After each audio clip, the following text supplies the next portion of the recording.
All right. Here we are. Welcome to something that is definitely not named Trust the Tape until I'm clear on if it's called Trust the Tape. It's good to see you guys. I'm Jeff Kavanaugh from DLLS Cowboys, youtube.com/@DLLS_sports, Monday through Friday. Well, Monday, Tuesday, Thursday, Friday, and then Sundays pre and post games. Bryan Broaddus is from 105.3 The Fan, Love of the Star podcast, hangs out with Vach on YouTube, hangs out with me on YouTube, hangs out with everybody on YouTube, does all of the things. DallasCowboys.com. The man is everywhere. The man is a beast. The man is a film watcher extraordinaire, and he is the dad of a lot of Cowboys draft Twitter and YouTube, and we love him. So good morning, Bryan. Hi. Good morning, Jeffrey. Thank you. Good to be with you today, as always. Man, we might be starting this draft stuff here pretty early if we just keep kind of giving away games like that. I did have a question. I have a very good question for you. It's a good Sure question. You do. Yeah, go ahead. I saw what Dak said on the sideline. And I wanted to ask you, do the Cowboys effing suck? Wow. I don't know, man. It's we always that's the thing about these sideline cameras and stuff like that. And man, they catch you saying things you probably shouldn't be saying. But if your quarterback feels that way, it's a heat of the moment thing. Some of the things that are going on, they struggle in a lot of ways. You and I have talked about it now for 9 weeks. Their margin of error is so small. It comes down to a tackle, or it comes down to a block, or it comes down to a pass being too far down the field, or it turns into they get the returner to the wall and he can't keep his balance to get further up the sidelines to potentially score a touchdown. And the margin of error is just so small with this football team that and here lately it's just gone against them in every single way. Even when they call a good play, a screen play, they miss a block, or a guy's doesn't fit the right way, or they get a drop, or it's just very, very difficult to watch this time because of all the things that they're dealing with.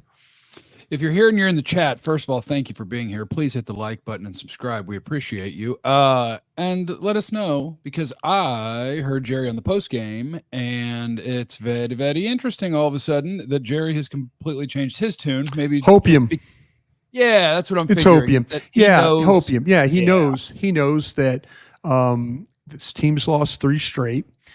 If he's going to make 11 moves, then give me the hopium. I mean, this team is not one player away. It's just not. And if he's thinking about giving significant resources to get one player, and then all of a sudden you're sitting there in the tankathon right now and you're the 10th overall pick, and you're talking about, first round picks or second round picks.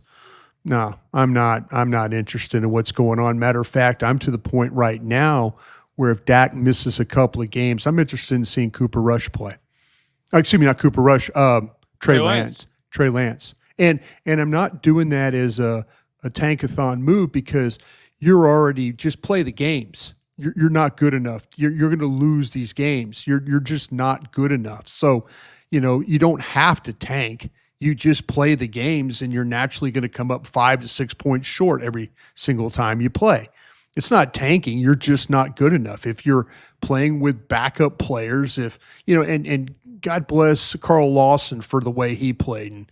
And, God bless these guys that are backup guys that are trying to get the job done. They're just not good enough right now. And that's the problem. And so, you don't have to worry about tanking, just play the games.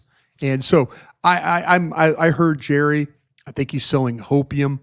I don't think you're one player away.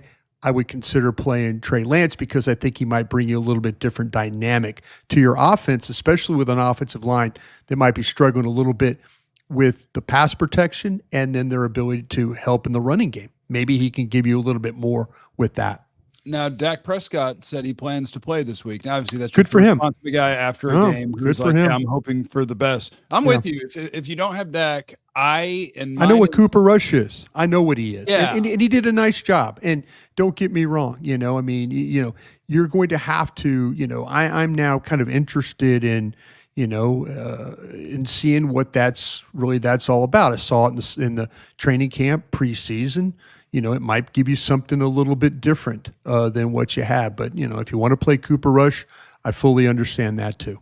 Well, and I'm less mature than you are, Brian, at this point in my life. So I can admit that I would want them to play Trey Lance purely for my entertainment value, because I can deal with not playing great football. Sure. Or I can deal with losing. Yeah. I can deal with lots of things.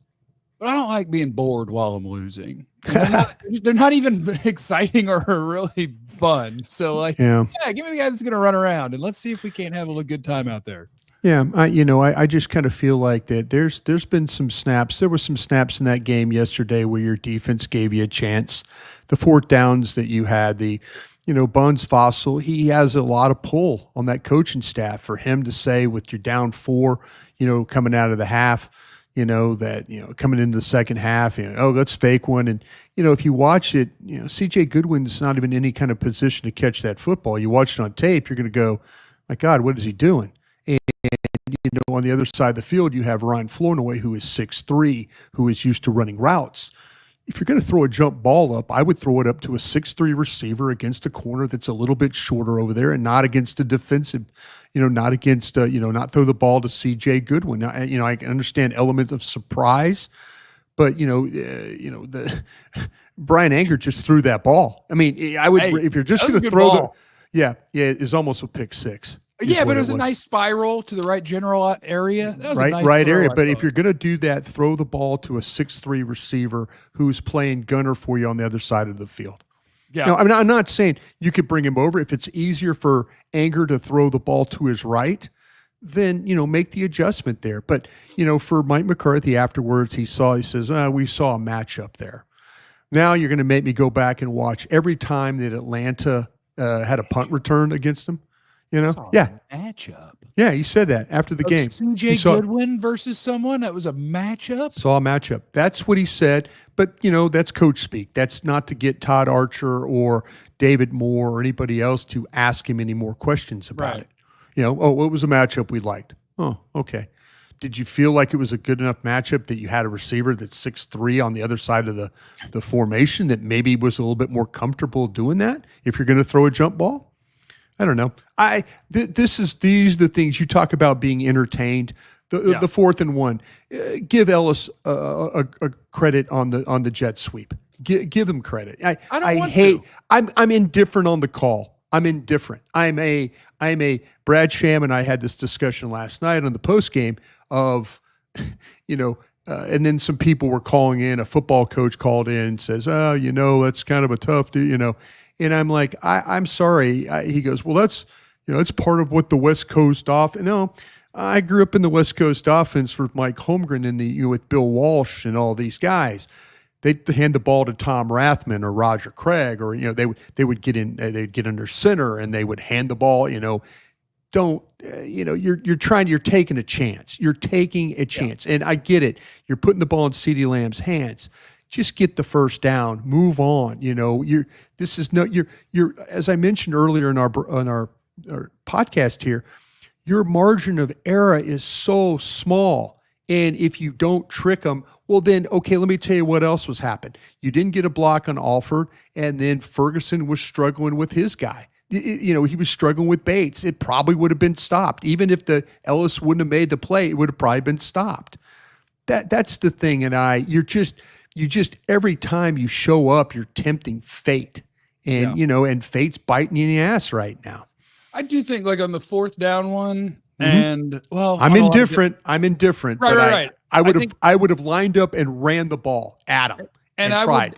And I would say that, and I probably don't disagree, but I'm with you. I'm indifferent to the call. Yeah. I just realized that when you are dealing with a fan base, especially if you lose a football game, every play call that doesn't work was stupid, and anything that does work is good. So the next time that they called the exact same play, it was a great and it works. call. It works. But that time it was stupid, and sometimes the defense calls the better play. They happen. You got to give. You didn't block. Give them credit. Yeah, you did not handle the point of attack very well on the play, and that's what I wonder. Were they supposed to have that many people blocking down and an unblocked guy directly where you're running? You're trying to fool the guy. You're trying to fool.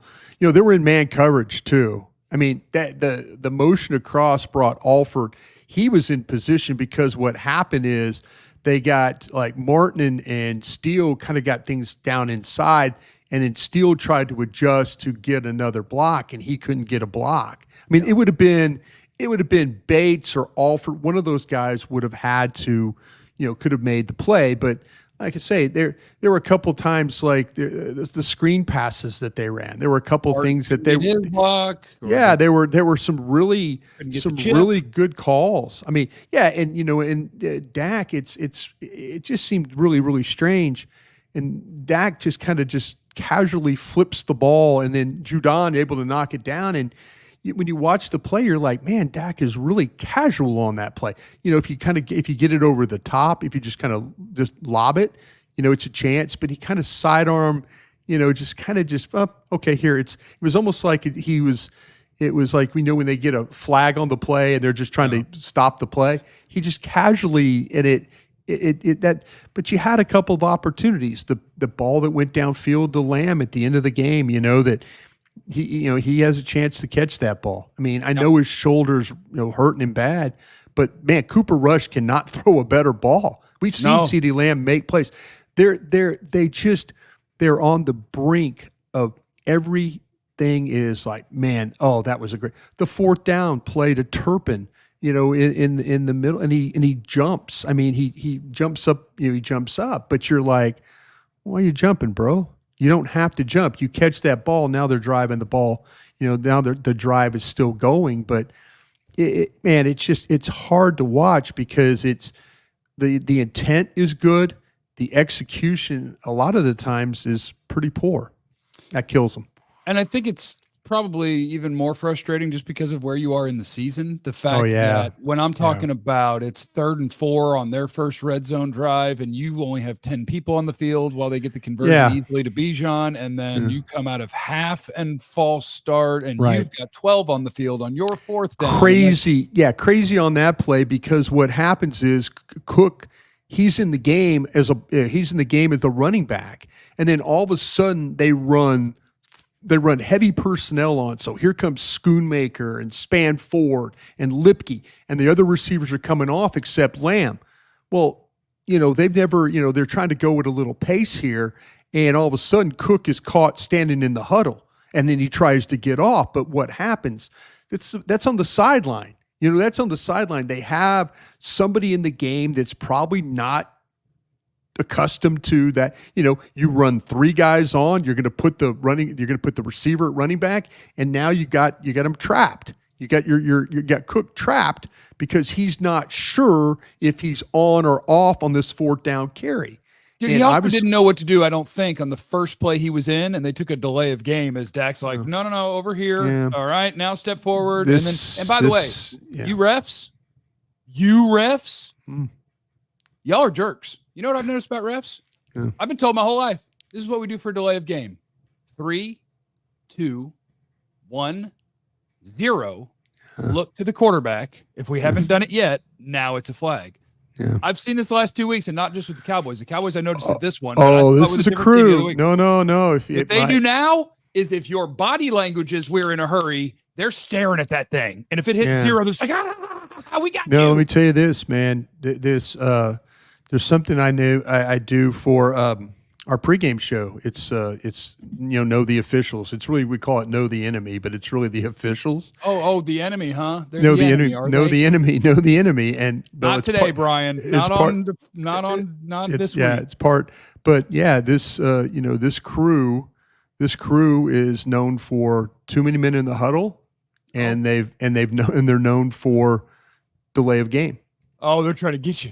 I hate you. Look, ref, if you are here to call penalties, I sportate you. You this guy's mid. Yeah, this crew's like mid pack for what it is.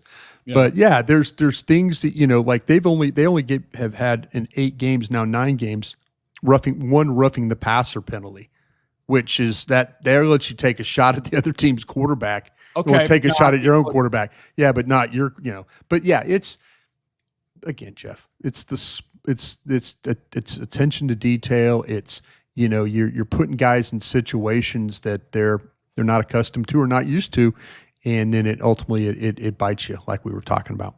Okay, can I Can I do a positive? Yeah, sure. Can I do a positive and ask you about a guy?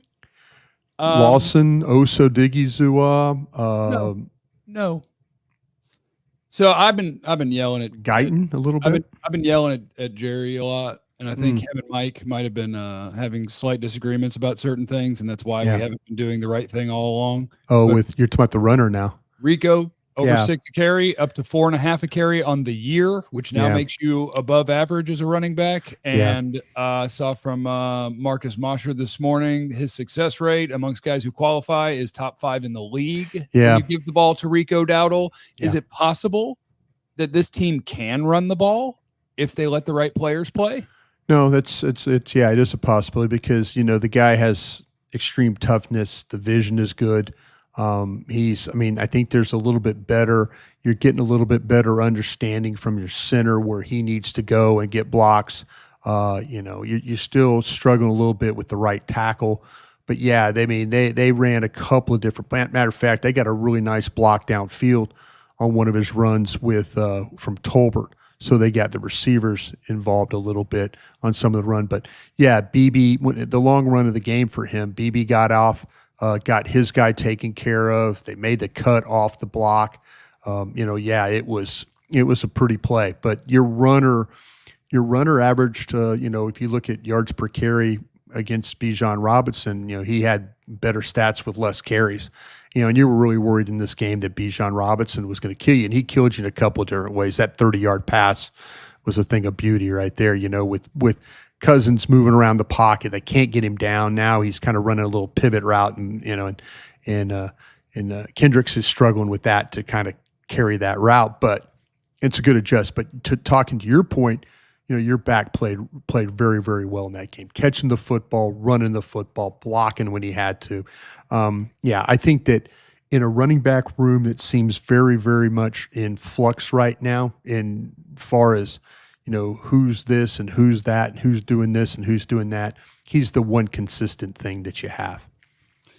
So do you think that it matters? Like, do you care who the other active running backs are? Like, my only thing about running back is let Rico play football. When he taps his helmet, somebody can come in. When he catches his breath, put him back in. But is the like Zeke and Dalvin thing, do you think that going forward they're both going to play? Or because they just seem redundant to me. You have to just pick one of them. Yeah, I mean, we still kind of waiting for more carries for Cook. This stuff with Zeke, it's pretty significant, Jeff. I mean, it's pretty significant. There's a lot of layers here. I mean, I think Jane Slater, I think she's got a lot more to this. I think she really, really does. And, they're going to kind of have to sort some things out here. We'll see where they're at this week with Zeke and all that. I don't think this is going to be a swept under the rug kind of a situation, because I think that to get us to this point, a lot of things happened. I think they were very tolerable in a lot of ways, but there's some things that could very well come out that are going to be pretty significant here. So maybe this is me just stirring it up a little bit, and this is just a theory. This is just a theory. This is just my theory. Yeah, theory. The fact that Jerry in the pregame was talking about, even though the guy is literally not on the trip and is inactive as a punishment for whatever, allegedly missing meetings, being late, blah, blah, blah, blah, blah. Yeah. And then Jerry is praising his character and how amazing he is and what a great leader he is. I would imagine Mike McCarthy never wanted him and now knows he's not good. The owner thinks he's good and loves having him. And so now we're doing the thing where Jerry neuters the head coach and it sucks for everybody. That's what I think. I think I think the owner tolerates a lot more than maybe the head coach. And, the head coach is kind of in the middle of all this now. I do think this, Jeff, from talking to people in the organization, I do think the head coach has feelings about Zeke in a positive way as a person. Okay. And now I will say that in how about concern, concern for the person. Oh, and so, that's kind of where I think all this is at right now. We'll see. Like I say, I think that Jane has got this thing nailed, and I believe we'll see if more comes from it, or maybe that they make an adjustment and they decide to move on, from things. But that'll be a decision they have to make this week.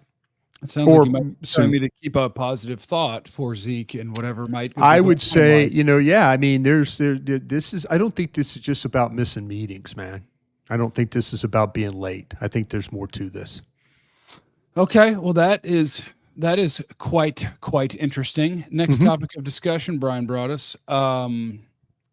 And Jane Slater, by the way, Jane will probably keep if you're interested in this thing, keep an eye on Jane Slater. I think she's got this thing wired pretty good.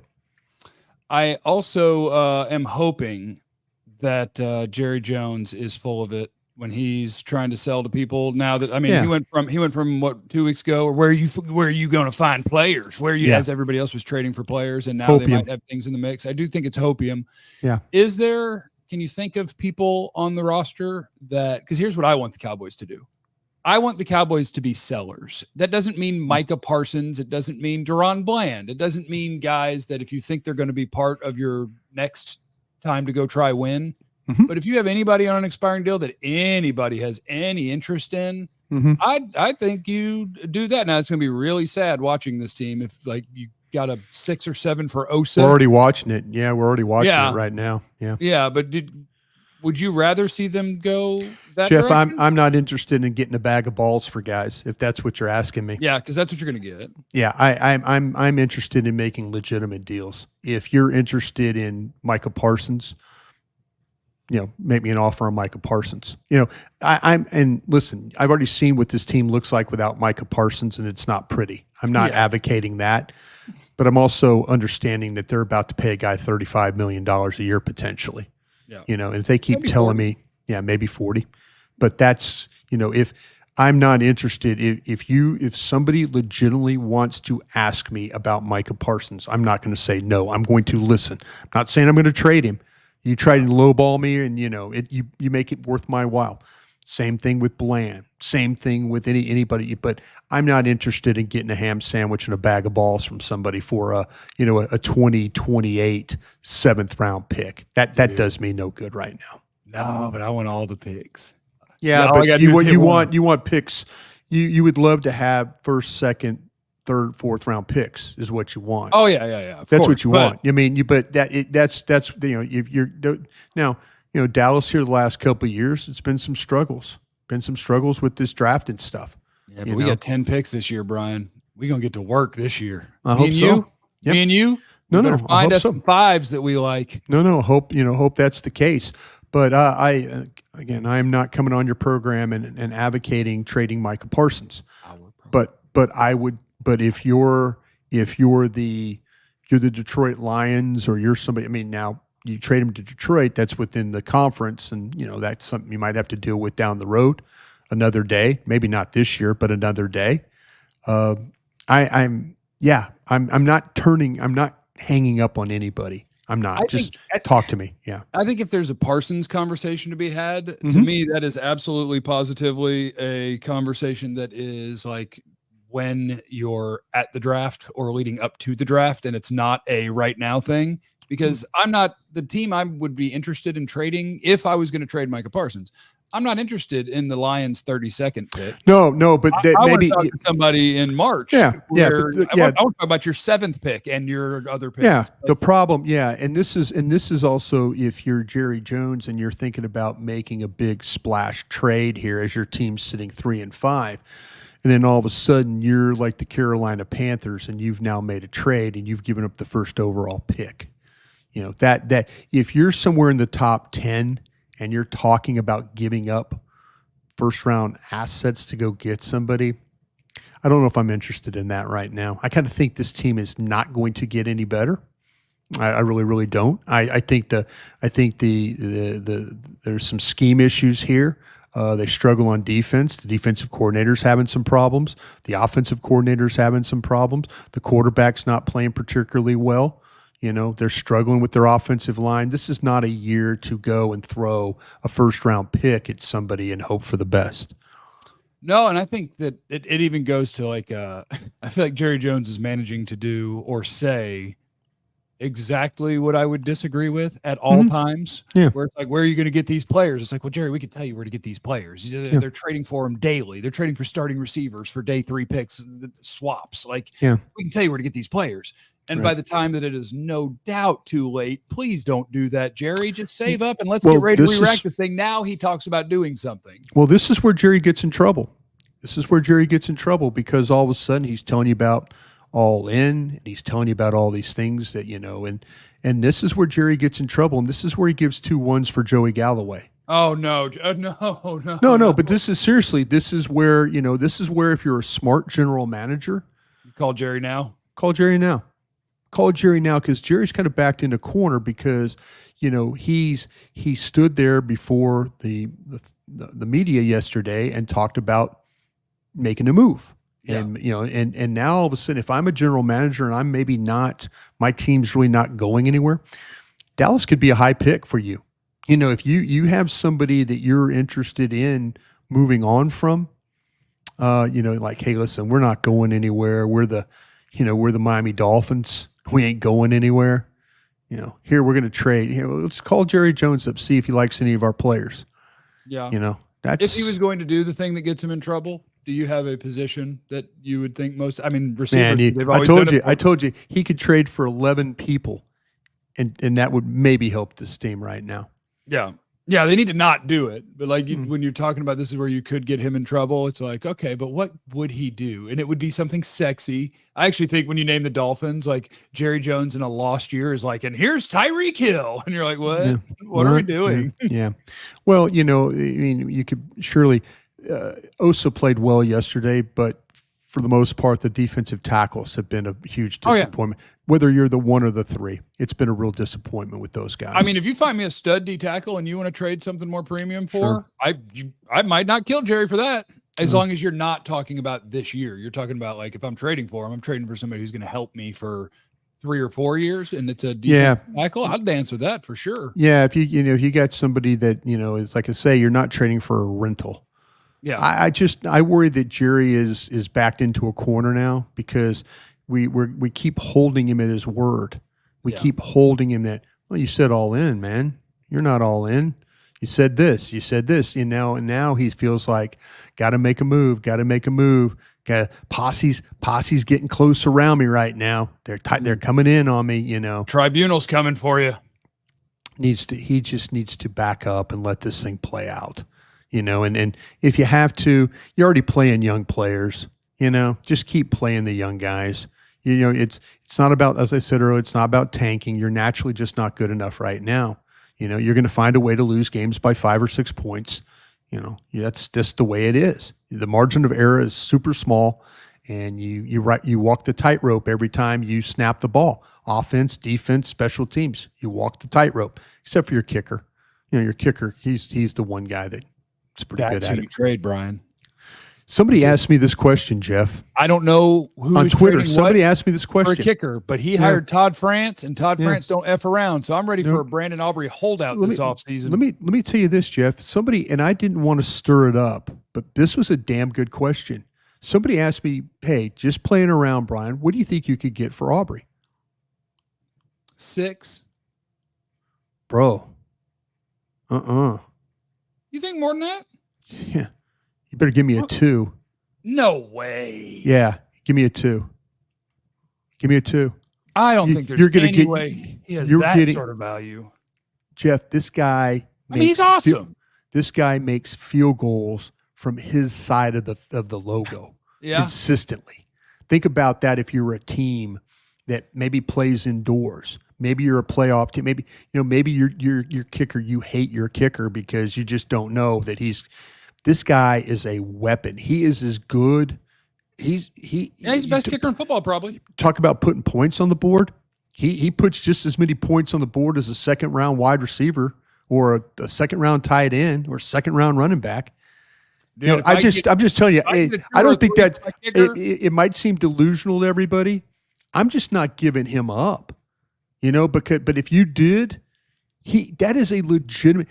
How many times I've seen the Tampa Bay Buccaneers spend a second round on a kicker that didn't even make the team. Yeah. I saw the Raiders with Janikowski, first round pick, and he played for 1,000,000 years. It seems like people are finding him more places than ever, and kickers are better than ever. But you're right; he is probably the best now. If there was that kind of value, I would absolutely trade it and hope to God I can find another one. Get to these games at the end, and you've got to have, and you're like, you have no timeouts, and you're down, and you throw one ball to the sidelines, and now it's a 67-yard field goal. I wanted him to kick from 74 yesterday.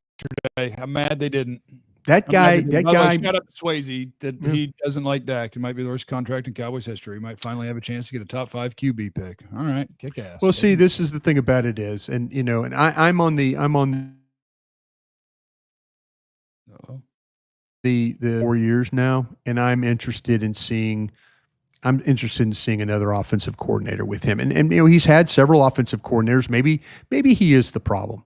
I mean, he's had Scott Linehan. He's had our guy Kellen Moore. He's had this guy. I mean, he's had coordinators. He's had success though too. Yeah, I think that's the evidence. I would just like to see somebody that could scheme guys open so that every one of his passes is not tight window throw.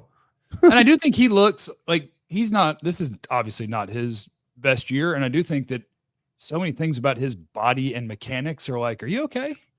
Like, he looks like a boot before the season, and you know what? They kind of waved that thing off with the boot on the fishing trip. Oh no, boot, everything okay? And I'm like, okay, great, thanks, appreciate the insight. And now the mobility. Would the Clarence Hill on your post game show think that he got hurt on the run? Yes. Which run did he think he got hurt on? I don't remember because there were two. It was before the pass. It was right before he threw the pass. I think he said. Okay, there were two back to back. He felt it on the run. There were two back to back runs that he had. And then there were 2 5-yard runs. Yeah, there were 2 5-yard runs that he had. I don't think it was the 20-yard plus run. I don't think it was that one. I was trying to figure out because the first 5-yard scramble, he got up just fine and popped up and kind of moved around. The second one, the film cut off. He was laying on the ground a little bit longer than normal. So it maybe it was one of those 5-yard runs he had. I couldn't really tell on the film. Dwayne is in the super chat. Hey, Jeff and Brian, Jerry should embrace the tank. We need a DC that runs it's not a tank. They're legitimately losing games. The good news, they don't have to tank. They don't have to tank. This team, if you watched them the last 8 weeks, they legitimately struggle to win games. I agree with Dwayne, though. There is I love receivers. I love running backs. I love weapons. I love all of the shiny toys. The Cowboys have to revamp both lines of scrimmage, and then we can probably worry about the rest of it. But anyway, we also have to go because we have stuff to do, including jobs. But thank you all for being here. Please hit the like button and please subscribe. And Brian, thank you so much for your time. You're the best. Thank you, Jeffrey. I'll see you Thursday. We talk about the Eagles then. How about that? Yeah, and remember, you have no idea what anyone's going through, so be cool, everyone. We love you. Be easy. Or else. That or else is not actually a threat. It's just words I like to say.